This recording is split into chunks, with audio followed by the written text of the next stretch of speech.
Hola mi gente, ¿cómo estamos? What's up my people? How's it going? So, we are back.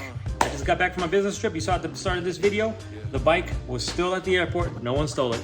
Actually, the area they have at the airport that's secured for motorcycle parking is great.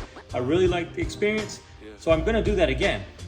In future trips, when I have to go somewhere and come back in a few days later, I'm gonna start using the motorcycle more and more for something like that. One, it's free parking. Two, it's in a secure area, and it was just super convenient.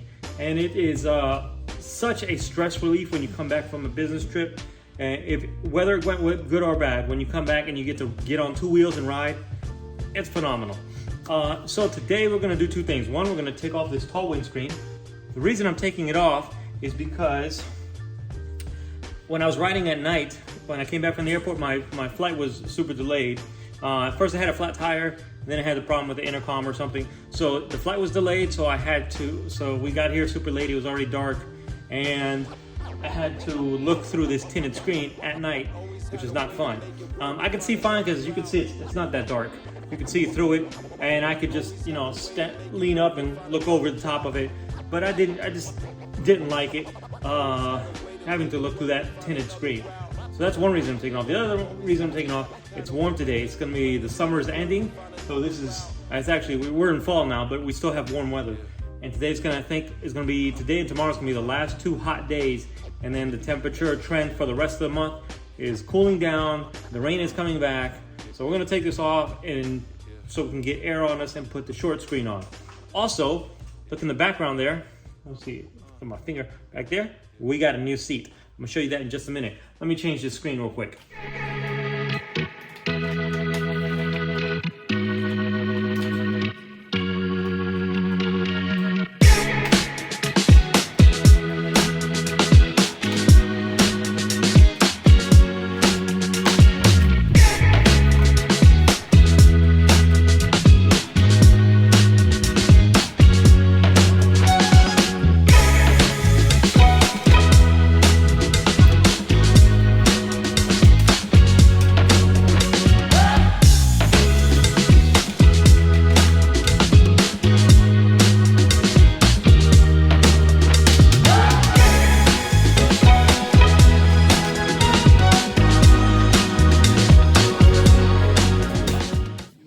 I was trying to figure out which screen. I have multiple screens here, multiple windscreens I could put on the bike. Let me show you what I have. I have the Ducati Rally screen. I have the Ducati screen. These are similar in size and tint. This one's just a hair taller. If you line up the holes, you can see the Ducati one is a hair taller. But the big difference is the Ducati bike has got that little curve. The Ducati screen, the Ducati bike does not have that curve at the top lip. So that's those. I can also, which I probably won't put on, is put on this one. But I wanted to show you, this is the clear one that came with it. It's a little dirty. I want to show you the biggest difference in the touring screen. This one is made by Ducati. This is Ducati, this is the OEM. But two things, well, one is the curve. One is this lip right here, this wind deflector, see the curve on it? That's for the wind. The other thing is, you see how it has a U shape and this doesn't. So when you're riding, see the difference? That U is so you can look through it. So imagine I'm behind the windscreen and I'm looking like this. So when I put it in the up position, it's harder for me to see it. Then I have to look through this one, or this one, because of that shape, I put it in the up position, I can still see through it. That's why the Ducati actually put some thought and design into that. So I think what I'm gonna do is I'm gonna buy the Ducati version of the touring screen that's it's about the same height as this, but it has both the little lip here and it has that little U curve here so you can see through it. But for today, we're not doing any of that. I was looking at these back and forth, which one do I install? Do I install the Ducati OEM Rally? It has a pressure relief here also. This is for air pressure. Or do I install the Ducati one? The Ducati has a little point on here. These little side vents fit perfect. They're cut perfectly to match this when it's in the down position. When it's in the up position, put it up. When it's in the up position, it doesn't block anything. There's a big gap. See my hand? The gap is the size of my hand. With the Ducati OEM screen, let's put that on there real quick. When it's in the up position, it's still doing its wind deflection. And when it's in the down position, it also matches the little winglets. And it has the pressure relief. So I think I'm gonna go with the Ducati one. Also, because I'm being lazy today, and I don't feel like swapping those little rubber grommets to the Ducati screen, and I didn't buy extras. So we're gonna stick the OEM Ducati Rally one on.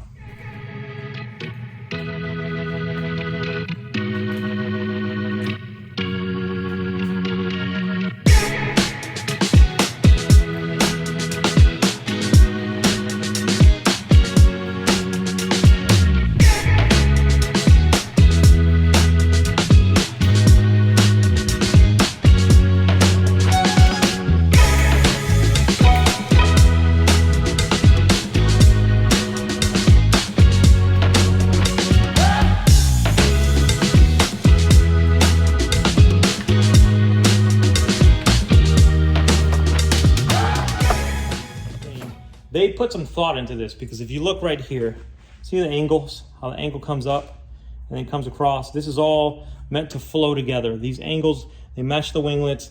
You've got the pressure relief up here. You've got the curve right here. See how it curves? So this is an engineered, well thought out piece. That's why I decided to put it on. And it actually does function really well. It does block the wind and still blocks the wind without kind of being in your face, reduces wind pressure. There's still a little bit of wind noise, but it's not too bad. Now, with the touring screen, this is the Ducati touring screen. Let me show you something that happens with the touring screen. I have not ever installed a Ducati OEM screen, touring screen, so I don't know. I don't think it does this, but I'm gonna show you something this does. So just for reference, here's the touring. I'm gonna put this touring screen right on top. You see how much taller this touring screen is than the rally screen. So it does a really good job at like putting you in a little pocket and the wind doesn't hit you. You still hear the wind, you hear the wind noise, but if you stand up and then you sit back down, you'll feel the difference. And it does an amazing job at blocking the wind. The biggest problem I have with this touring screen, not even seeing through it, you can see through it just fine. The biggest problem I have is when I put it in the up position. Let me see if I can do this with one hand here. Okay, so in the up position, now it's really tall, right?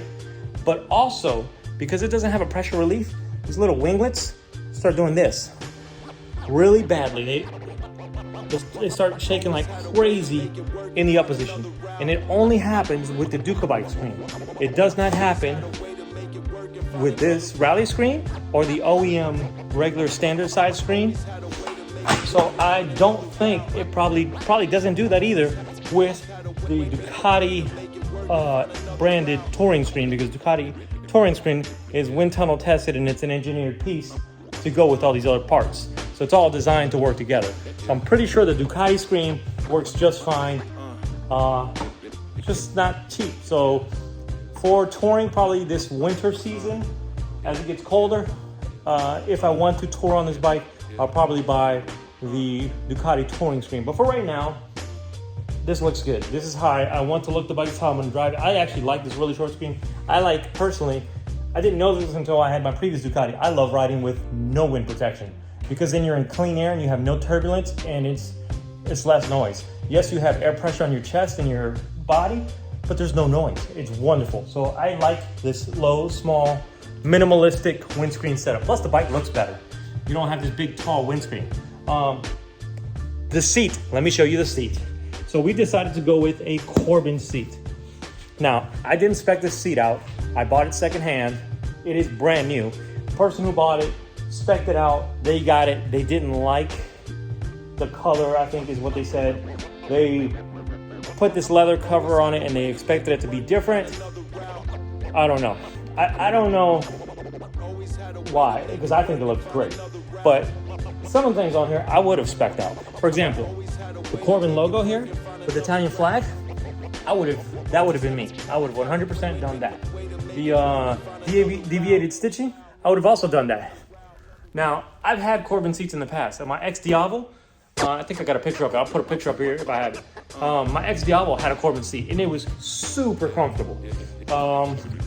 Another thing this has, I probably wouldn't have got this, but I think this is standard. This has a little panel here, so that if you slide this open, like so, see how my finger went in there? That is for a passenger backrest. So it's already built in if I ever buy a passenger backrest. I never ride with a passenger, it doesn't matter. The other thing it has, let me see if I can get on this side, is heat. That's right. Now, one thing I wouldn't have gotten spec'd out, I would have changed, but I changed it after I bought it, was the logo. So the logo here and the screws and underneath it, that was all, I'll show you a picture of it, what it's supposed to look like. It's all chrome. I'm not a big fan of chrome. So I blacked it out. I think it looks really good blacked out. It took me a minute to figure out how to put this heat seater to work. Seat heater, whatever. You know what I mean, the seat heat. I figured out how to work because the bike stock, the OEM seats have heat on them. They plug into, there's two connectors here. The passenger and rider seat both connect. And they heat via the dash on the OEM seat. Now this seat is not connected to the bike in that manner. So it does not turn on with the heat on the dash. But let me show you the dash real quick. Okay, so the bike is on. So if I go to heated seat, select that. Right now it's on off. So if I put it on low, you see the seat logo, the seat icon turn on. Go to high, seat icon turns on. Now right now that is not gonna heat this seat. That's how I would normally turn it on. And if I had the passenger seat, let me turn it back on real quick. If I had the passenger seat, the rear section of that that's blacked out right now would also fill in if you turn on the passenger heat. But I don't have it. The passenger and rider seats are in that box up there. So how is this working? Let me pop it off and show you. So if I go back to, let's get on the other side. The seat release is on the right side. So let's go here, pop that off. Seat should come right up. I need two hands for this. In a second. There we go. All right, let's get the seat out the way. All right, you see the seat is connected right here. So what Corbin did, very smart, easy way to do this. Here's your regular connector. It's a different style than what's on the Ducati, but let me show you what's on the Ducati. Actually, let me just put you here in wide so you guys can see me. Try to yell so you can hear me because I'm not using the microphones today. So, turn this bike off. All right. So, on the Ducati style, it is two circular plugs, power and ground. 2 wires, simple. Or, I'm sorry, the Corbin side. On the Ducati side, it's also 2 wires, but these are half moons. So, in theory, if I could depin this and get the same type of connector, I could connect it straight to the bike. Then I could probably turn it on and off from the dash. But for now, these will just sit here unused. This is the one for the rider. The other one is for the passenger. Now, how do I have this connected? I don't need the seat to show you how this is connected. Let's get the seat out of the way. So the way it's connected is Corbin also includes this pigtail. So I've got my ground going to the battery. And then the other end, you see, it's connected through a fuse box. So if I pop this fuse box open, let's get on the other side so you can get a better view of it. If I pop this fuse box open, very small hands to get in here. Small Italian guy with small hands designed this. There we go. So where I have it plugged in, I'll just unplug it real quick. Where it's plugged in right there, that says socket. See, it says socket 7.5. Right after the 20 amp, there's a 7.5. So if you look, there's a 20 amp, there's a 7.5. What you do with this lead is you take that 7.5 and you plug it in here, and then the other 7.5 is for your seat. So it keeps the original 7.5 for your socket plus the 7.5 for your seat. And then you just plug this in to that slot. and there is your fused power for your seat. Now that socket, here's one right here. I can tell you I've used these 0 times. There's a socket right here, and there's another socket right up here. They are meant for, this one I guess is meant for GPS, and this one's meant for, like, I guess plugging in. If you're wearing wired heated gear, that's what that's for. I have used them absolutely 0 times the entire time I've had this motorcycle. I've never, ever, ever used them. This other wire here, this is for my battery tender. This is a good ground. If you guys need a good chassis ground, this one or this one is a good ground. I checked them with the multimeter first, and it does not interfere with your seat. So that's a good place. If you don't have a battery tender, you can use that as a ground, and then your power right there. That's that. That's how we power the seat. Let me show you the seat back on.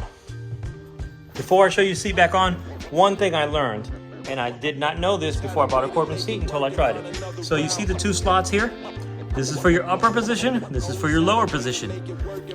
The biggest difference is there's a little plastic, I don't know if this is a support, whatever you want to call it, right here.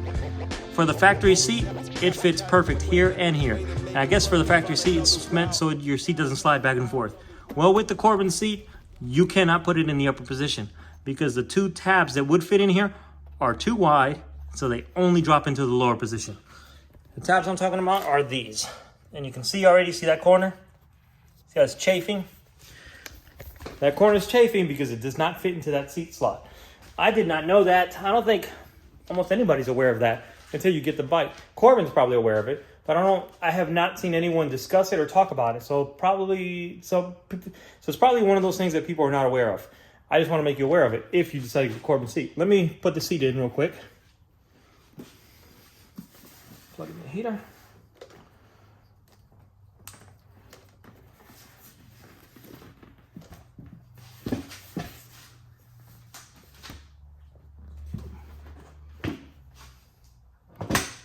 Click. I will say though, even though it goes into the lower slot, it clicks right in and fits perfect. Corbin did a really good job researching the lines of the bike and the seat. The fit and finish is wonderful. Look at how tight that is up against there. The lines are perfect. There's no gaps. Even here, there's a little bit of a gap here, but it follows the line of the bike, which is wonderful. Another reason I really wanted the seat is the factory seat. I'm going to show you again here on the display, on the screen. Factory seat comes down like this and covers up this part of your bike, like so. So you lose the visuals of this beautiful trellis frame. And now we know Ducati has changed the style and design of their bikes, where now they're using a aluminum frame, very similar to what Japanese bikes are doing or had been doing forever. So they use an aluminum frame, and the engine is part of the support structure. So they're using less and less of the trellis frame, but it is still beautiful. And you want to display that. You don't want to hide that. That's a work of art. That's one of the reasons people buy Ducatis, is because Ducatis are beautiful bikes. They handle great, and they're great riding bikes, but they're beautiful. That's why you buy it. So why would you cover that up, Ducati? So I really like how Corbin cut the seat right here. The other thing I want to do is, or the other thing is, pictures do not do it justice. This bike looks way, way, way better or the seat looks way better in person than it does in pictures. In pictures, this looks super thin, but look at my hand. And my hand hasn't even reached the top of that. The padding on here is nice and thick and plush. It's got that good quality Corbin design that I've had on previous Corbin seats. It has to be broken in. I can tell you, looking at it, this seat was listed as new. It said new other, and the only complaint was, or the other was, that they didn't like the color. I think the color is fine. It is gray, not black like these, but honestly, these aren't really black either. They're kind of grayish. Ducati says they're black, but if you really look at them, these plastics are kind of gray, and you know they're going to turn gray with the sun, even though I keep the bike in the garage. So that seat and that color blends just fine with the bike. The bike has got different colors. It's got red, it's got gray, it's got silver, it's got a little bronze right there. So that seat just looks fine. There's nothing wrong with it. And now that I'm looking at it from here with the short screen, God, that short screen looks really good. Shoot, I forgot to show you the heat. Let me show you how the heater works. So now that everything's plugged in, so with the bike off, completely off, right now if I turn the switch on, nothing happens. Because it's in the fuse. All right, let's turn the bike on. Bike's on. So as soon as the bike gets power and that little fuse tray is powered, you can turn the switch on. And the heater's on. Heater off, heater on. This click, it's hard to describe, but it's very, very solid, very positive. It's a very good, solid click. Does not feel like it's gonna break. It doesn't feel cheap. It feels very, very high quality.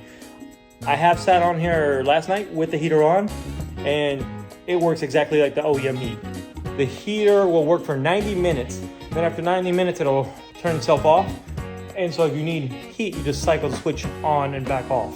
Or, I'm sorry, off and back on, and then the heater will work again.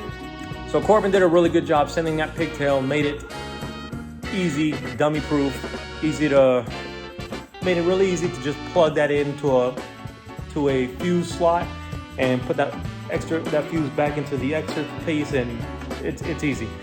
They did a good job with that. It would have been better had they included a factory plug. That would have been even better. But don't know why they didn't, but it works. No complaints here. I'm gonna go ride it, gotta break that seat in. So I'm getting hot in here in the garage because there's no airflow. Let's take the bike for a ride, and I'll do a montage of the bike on the ride.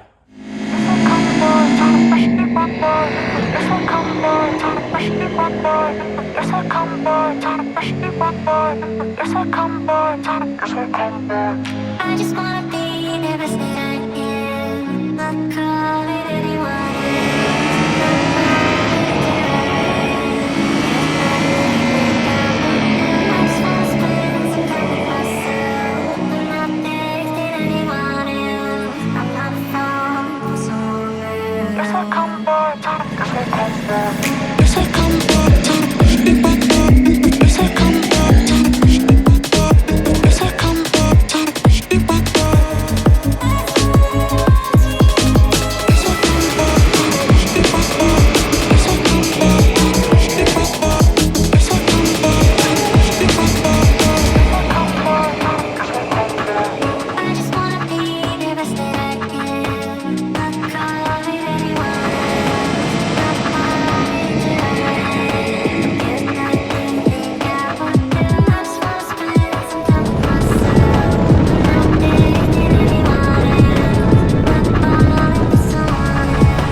back from our ride. So, first of all, if you saw the thumbnail, actually I didn't have any issues with the police. It looked like that car had rear-ended that motorcycle, but as I was driving by and I looked at that motorcycle closer, that motorcycle had a lot of yellow duct tape. So I think things on that bike were just hanging on, and probably either the car hit it or the back end just fell out. I don't know. As far as the rider, I think he was in the police car. I didn't ask what was going on. I thought about it, but I figured it's best that I take my pictures and leave. And so that's what I did. So I'm not in trouble. Sorry for the clickbait. Everything was good. The Corbin seat worked great. It is more comfortable than stock. You still get a little sore from being on it, but it's brand new. It has to break in. So every Corbin seat I've ever had, including Sargent seats, every single one I've ever had, it's a little bit of a break-in period. They're pretty firm at the beginning, and they break in. They get nice and soft afterwards. So I'm not worried about it. It is more comfortable in stock. A little sore just because of the tension on it, but no pressure points. Like normally on the stock seat, if I would have ridden that long, by the time I come back, I actually have pain. I have no pain whatsoever. But it's a little sore just from sitting on there for over an hour, but zero pain whatsoever, no pressure point pain. That is the point of getting this seat. The seat will soften up and it will be plush because my previous bike also had a Corbin seat and it was the same way. And I think I had a Kawasaki and a Honda in the past that also had Corbin seats, same thing. So that works fine. The heat works great. The heat works just as hot as the factory heat. It feels like factory heat. The only thing I don't like is that you can't see on the dash when it's on and off. You can feel when it's on, believe me, but you can't see it. So I'm going to search for a solution for the future so I can connect that directly to the wire harness that's built into the bike. So potentially we could see it on the dash. Because all that you're doing when you're selecting the heat to low and high, you're just controlling the voltage power going to the seat.